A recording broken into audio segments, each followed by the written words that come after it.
Today we're talking about Hands Across the Table. It's a 1935 film starring Carole Lombard and Fred MacMurray, directed by Mitchell Leisen, who I think is hella good. I think that Mitchell Leisen rules. My favorite Mitchell Leisen film that I've seen so far, because there are a couple that I haven't watched, is Easy Living.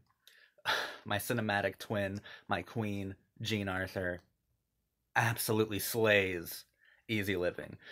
I love that movie so much. I think that Mitchell Leisen was a wonderful director of romantic comedies, specifically of screwball comedies, and people like Jean Arthur for Easy Living and Carole Lombard, certainly, unquestionably, in many different films. But in this scenario for Hands Across the Table, they kind of really pioneered romantic cinema, the screwball comedy, into something that is truly eternal. People like Carole Lombard, Jean Arthur, and Mitchell Leisen reached eternity through the screwball comedy. Hands Across the Table, I think, is a delightful film. I think it's hilarious.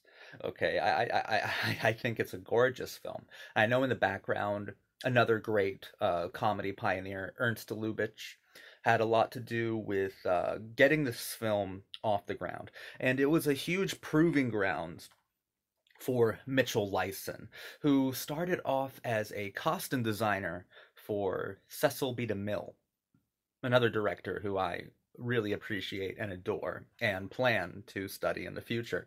I think I've been saying I'm going to study Cecil B. DeMille in the future for like 2 or 3 years now, so who knows when I'll do it, but I'll definitely do it.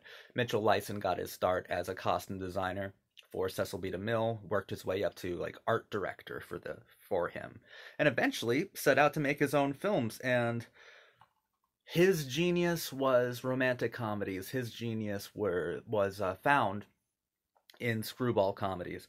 What I love about screwball comedies, just like Hands Across the Table and Easy Living, is that screwball comedies interacted directly with class and social stratification, and screwball comedies were at their peak during times of depression, of economic uncertainty, gloom, and doom.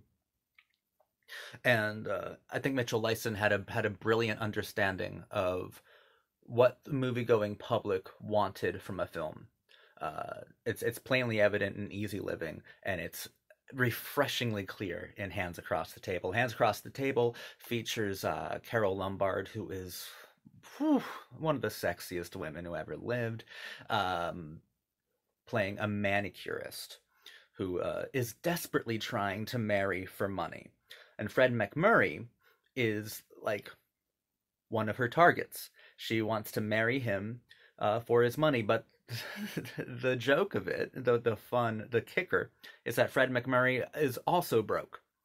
This is a film about two absolute heels, narcissistic, and and they both have the most wildly self-absorbed and vacuous notions of what love is.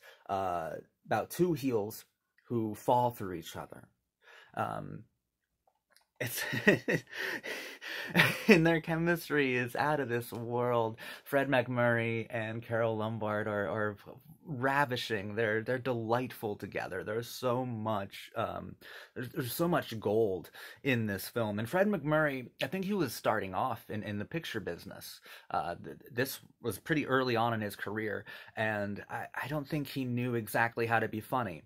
He's hilarious in the film, but on the set, when they were making Hands Across the Table, Carole Lombard had to kind of coach the funniness out of him. Carole and Mitchell Leisen, who Carole and Mitchell were pretty close, that they greatly enjoyed working together. And Carole would come to greatly enjoy working with Fred, but they would kind of coach the comedy out of Fred, like, Fred, be funny. Fred, be funny. Do this, do that. Fred, be funny.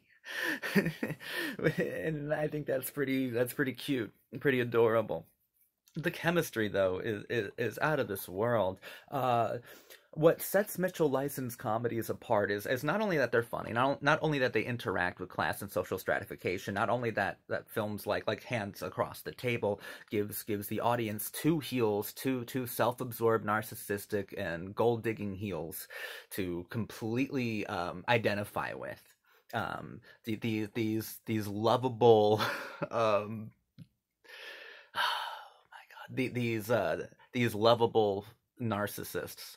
Like I love both Carole and Fred in this movie, and I identify with them highly. And I'm sure that 30s audiences loved being allowed to identify with with this pair of heels. I think that's extraordinary and fun.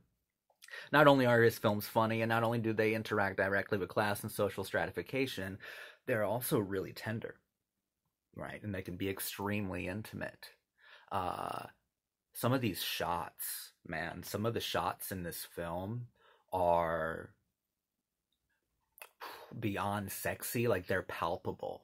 Like, I can feel the chemistry between these two actors. I can feel the viscera, like the erotic viscera, the texture of the attraction that these characters have for each other. And a large part of that is Mitchell Lyson, and another significant part of why those scenes feel so sexy and intimate, or I think it's because of Carole Lombard. She must have had this quality that was just irresistible to her co-stars, because every co-star she ever had seems to be completely enamored with her. Carole Lombard just well, she was a comic genius, but she was also just an icon of sexuality for 30s women in a very large way too. And she is brilliant when it comes to chemistry. She seems to be able to get on with her co-stars so well. She seems to be able to project and express vivid eroticism every time she's on screen with her co-stars. The genius of her chemistry, I think, is understated. And every role I've ever seen her in, she always manages to have wonderful chemistry with the other actors. And I think that's amazing. This film is so funny. This film is it's pretty simple, and it is so charming, right? And I love these two fucking heels.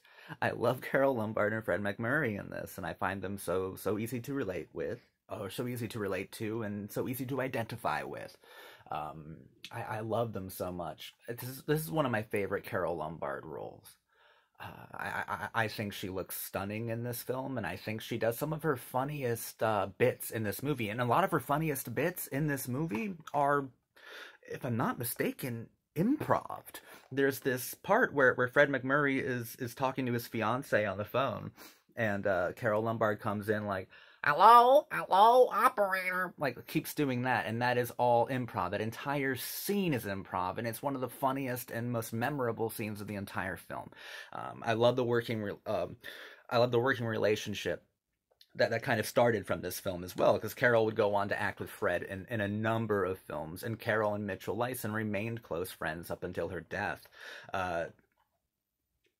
It's honestly, just like Carole Lombard must have been irresistible to not only audiences, but her co-stars, to her directors, to she was irresistible to cinema itself. Cinema fell in love with her head over heels, nose over tail. Cinema itself fell in love with Carole Lombard.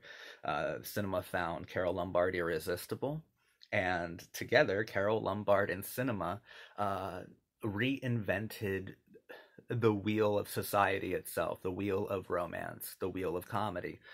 Carole Lombard did so much. I also find Hands Across the Table irresistible. I'm just, I gravitate to films like these. I think that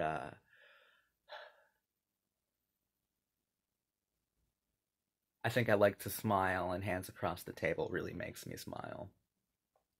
Mitchell Lyson was he might be one of the most underrated directors of all time.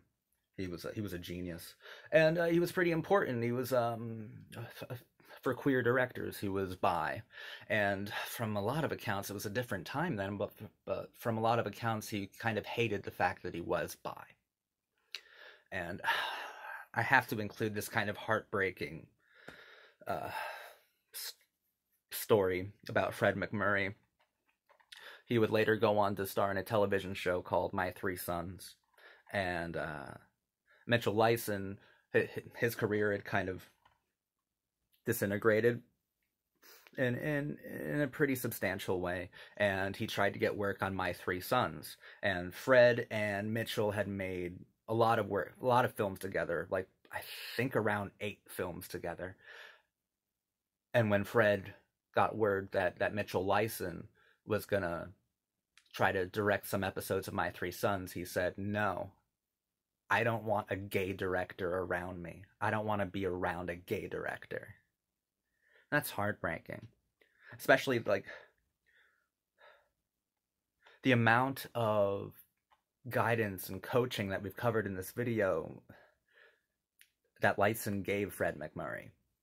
It's heartbreaking to hear that later on Fred showed his true colors, and those true colors were deeply homophobic and ungrateful. You know, I can't tell what's more offensive, the homophobia or the ungratefulness. Because Fred MacMurray would be nothing without Mitchell Lyson, would be nothing without Carole Lombard. And Carole Lombard would have slapped him across the face so fucking hard, his children would have been feeling that shit. His descendants would be feeling that slap today. It's a heartbreaking kind of facet of covering this movie. Because without Hands Across the Table, Fred MacMurray, who was an actor who I do quite like, I like his movies a lot, I don't think he would have catapulted to stardom in quite the same way that he did.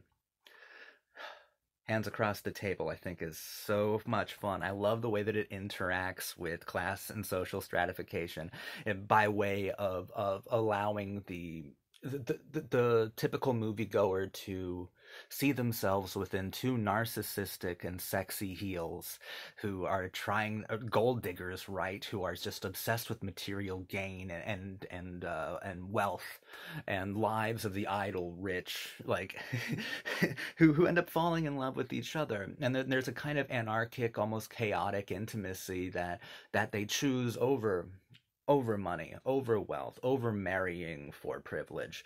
It's this chaotic, anarchic, and free intimacy.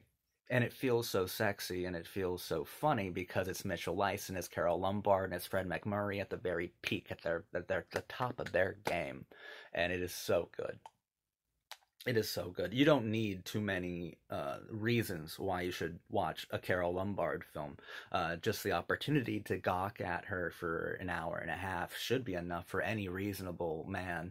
But if you needed any more, I think that Hands Across the Table is a quintessential screwball comedy. I think it's one of the very best of the genre, and just like Easy Living, another Lyson masterpiece, I think that it best defines the genre, and I think that it's one of the very best offerings of not only 30s cinema, but of romantic comedic cinema as a whole.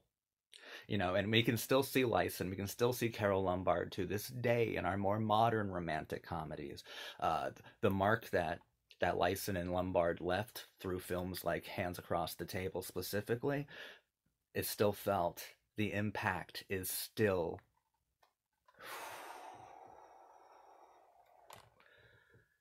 eternal.